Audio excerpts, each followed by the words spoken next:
Seu relógio marcou 11h30, certo? Então vem que chegou a nossa hora. Tudo bem por aí? Por aqui tudo certo. Um golpe a cada 16 segundos. Esse dado é real e preocupante. Toda semana, aqui na Hora do Vale, a gente te mostra os golpes que estão sendo praticados para que você fique esperto. Muitos desses golpes acontecem porque os nossos dados são vazados. Existe alguma maneira, então, de proteger os nossos dados? É o que o Eduardo Oliveira vai nos dizer.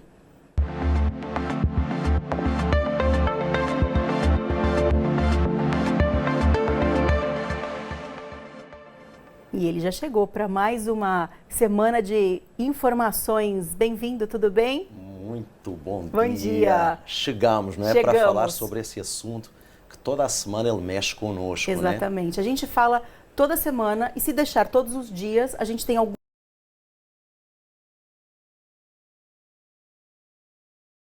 sempre com vítimas. Pergunta de milhão: como a gente protege os nossos dados? Porque a gente já entendeu que a gente tem que ficar esperto, não pode clicar em qualquer link, desconfiar, a gente evita cair no golpe, mas vazar os nossos dados é algo que a gente pode evitar? Olha, essa pergunta ela é fácil de responder. Vamos ganhar 1 milhão. Eba! Porque ela é muito fácil. Bom, essa resposta ela é feita da seguinte forma.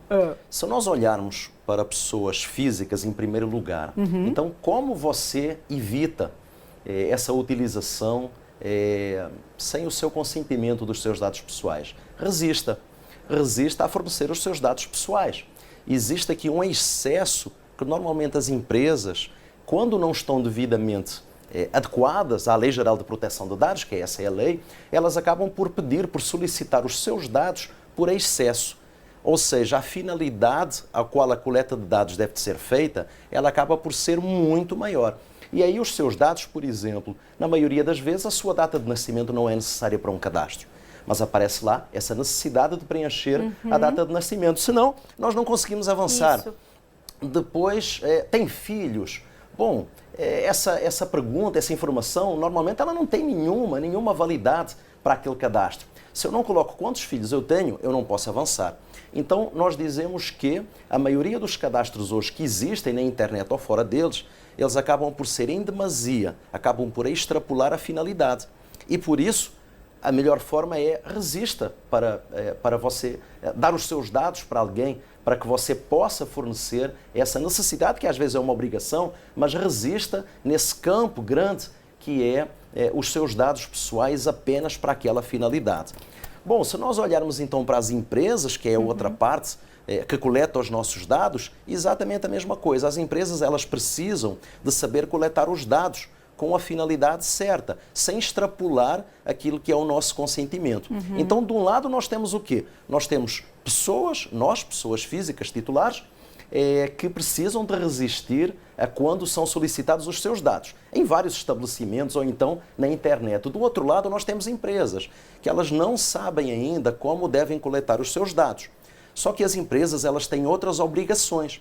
Elas necessitam de fazer o quê? Seguir passo a passo para que elas possam coletar sem existir vazamento, para que elas possam, nessas adequações, possam proteger os dados dos titulares, que somos nós. Eduardo, de empresas, das menores às maiores, o certo é que todas tenham esse departamento de proteção de dados? Sim, todas as empresas, porte pequeno, porte médio e porte alto. A diferença qual é que é? É o número de horas e o número de tarefas necessárias. Uma empresa de pequeno porte, ela vai ter pequenas tarefas, o tempo para cumprir essas obrigações, esse checklist, é muito pequeno. Quando nós olhamos para uma empresa de médio e grande porte, aí o trabalho é muito mais complicado. Eu preparei um pequeno checklist. Vamos lá. Vamos ver? Bora, vamos ilustrar então, isso. Então vamos olhar aqui. Com certeza. Ora, esse checklist aqui é para você enquanto titular de dados. Você veja que os dados são necessários de ser coletados a quando você faz uma ficha de cadastro para um emprego, a quando você faz um exame admissional. Todos esses dados coletados, eles são necessários e obrigatórios. No entanto, muitas das vezes, as empresas não sabem como proteger estes dados. Estes dados são obrigatórios porque as empresas precisam de coletar. Mas para proteger estes dados sensíveis, altamente sensíveis, que fala de dados de doença, que fala de dados da nossa própria família, as empresas elas não estão tão habituadas e por isso aqui numa outra imagem, nós vamos verificar um checklist necessário. Ó, essa imagem aqui de cadastro é para você enquanto pessoa física. Veja bem aqui essas imagens.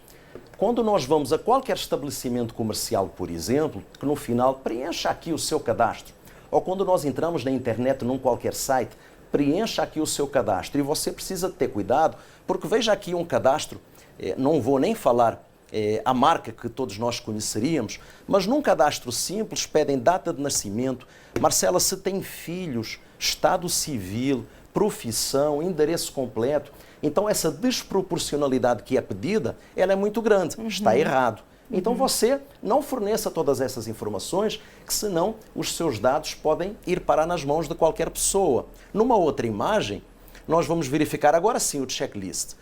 Olha bem, Marcelo, o checklist que uma empresa, qualquer que seja o porte, precisa de cumprir. No entanto, quando ela é de um pequeno porte, algumas tarefas destas demoram 30 minutos. Quando a empresa é de grande porte, estas tarefas demoram semanas e semanas e semanas. Temos mais uma outra imagem em que mostra no Brasil inteiro. Quer dizer, do lado direito, nós temos aí o mapa mundi, né? Lei Geral de Proteção de Dados no Brasil, Lei Geral de Proteção de Dados no mundo. As empresas no mundo se obrigam a cumprir o mesmo checklist. Mapeamento de dados, registro de atividades de dados, análise do site, política de privacidade, política de segurança de informação. E era aqui que eu queria chegar. Na política de segurança de informação, a empresa define as regras de quem acessa aos dados. Aos dados dos seus funcionários, aos dados que são coletados. Quando não existe essa PSI, Política de Segurança de Informação, vira uma bagunça. No meio dessa bagunça, os dados são vazados. É assim que acontece. E é assim que a gente vê golpe atrás de golpe, um golpe a cada 16 segundos no Brasil. É porque os golpes eles só existem com essa frequência tão rápida porque alguém tem os nossos dados pessoais. Ou seja, alguém acessou uma base que não deveria acessar, alguma empresa que não protegeu tanto quanto deveria proteger. E quando alguém faz golpe sobre os nossos dados, é porque ele já nos conhece. Não é pelo acaso. Tem uma mensagem que chegou aqui da Joyce falando: nossa, aconteceu um golpe com a minha amiga muito recentemente. Ela comprou um pacote de viagens, chegou o dia da viagem, que era para ser o último sábado, nem viagem, nem dinheiro. A empresa simplesmente sumiu. Ela ficou muito frustrada. Esse tipo de golpe também é muito comum, não necessariamente esse de vazamento de dados, mas golpe é golpe, dá dor de cabeça para qualquer vítima. Pois é, né? Temos aqui dois problemas. Primeiro, um problema possivelmente na devolução do dinheiro, depois o problema no golpe e um terceiro problema, os seus dados ficaram armazenados num outro lugar. Ou seja, é muito comum as empresas com vários anúncios falsos, que o objetivo delas é só cadastrar os nossos dados. E para nós viajarmos, precisamos de cadastrar, inclusive, para quem seja estrangeiro, por exemplo, um passaporte. Ou seja, é um dado extremamente sensível. Para quem é brasileiro, para quem é nacional, tem o RG, tem o CPF, tem um conjunto de informações que, sendo golpe, não havendo viagem, mas os dados ficam lá coletados. E aqueles dados, lamento informar, mas eles são para venda. Pode ser que ela seja vítima de um outro golpe na sequência. Pode ser que ela seja vítima de um outro golpe. E aí, para se proteger, é ficar esperto com qualquer tipo de oferta, com qualquer tipo de ligação, com qualquer tipo de mensagem para clicar em link ou qualquer coisa do tipo. Pois é, não clique em qualquer link, como nós falamos várias vezes. Não clique em qualquer link. Não ache que qualquer promoção é aquela promoção dos sonhos. Entre em alguns sites, no Reclama Aqui e outros, e verifique se aquela empresa já tem reclamação, se alguém já denunciou. Porque a melhor forma de nós sabermos se podemos ser enganados é pesquisar fontes confiáveis, não é? Então, além de pesquisar na internet, assista a Hora do Vale, que você estará sempre bem informado. Com certeza, aqui temos os melhores colunistas para te levar sempre a melhor informação. Para encerrar a nossa participação, nossa dobradinha de hoje, daquelas mensagens que deixam o nosso coração quentinho e mostram que a gente está no caminho certo. Mariana falou o seguinte: vocês foram muito certeiros quando trouxeram esse quadro de Proteja os Seus Dados, e eu não perco um.